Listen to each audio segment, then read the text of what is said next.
तेव्हा आता या सगळ्या प्रकरणी काय पुढे नेमकं घडतंय पाहणं महत्त्वाचं असेल। बातमी आहे मनसे अध्यक्ष राज ठाकरेंच्या उत्तर महाराष्ट्र दौऱ्याची।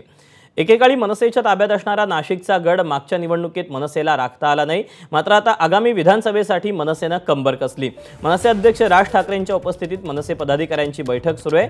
विधानसभेच्या पार्श्वभूमीवर मनसेकडून बैठका सुरू आहेत। दिवसभर उत्तर महाराष्ट्रातील विधानसभा न्याय बैठकांचा राज ठाकरेंच्या उपस्थितीत धडाका सुरू असेल। तसंच उत्तर महाराष्ट्रातील विधानसभेची मनसेची रणनीती काय असणार याकडे सर्वांचं लक्ष लागलंय।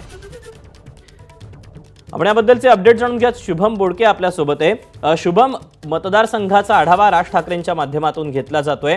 आज कोणाची उमेदवारी जाहीर होण्याची शक्यता आहे का? नक्की दीपक, आपण सांगितल्याप्रमाणे नाशिकमध्ये आज राज ठाकरे यांच्या दौऱ्याच्या निमित्तानं ज्या ते दिवसभरामध्ये महत्त्वाच्या ज्या बैठका आहेत त्या पार पडत आहे। राज ठाकरे यांच्या उपस्थितीमध्ये संपूर्ण उत्तर महाराष्ट्रातील 5ही जिल्ह्यांमधील जे प्रमुख पदाधिकारी आहेत ते नाशिकमध्ये दाखल झाले आणि या प्रमुख पदाधिकाऱ्यांसोबत आता राज ठाकरे हे स्वतः वन टू वन चर्चा करताय।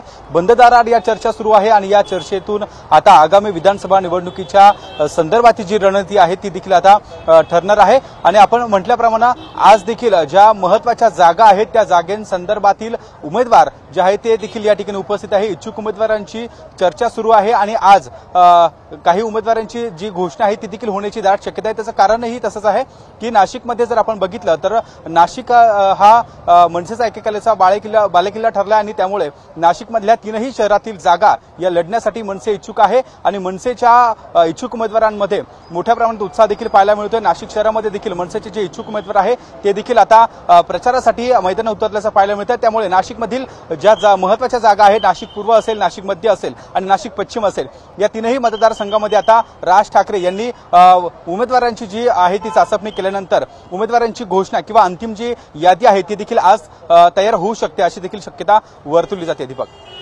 शुभम, धन्यवाद दिलेल्या सविस्तर माहितीबद्दल। एबीपी माझा, उघडा डोळे बघा नीट।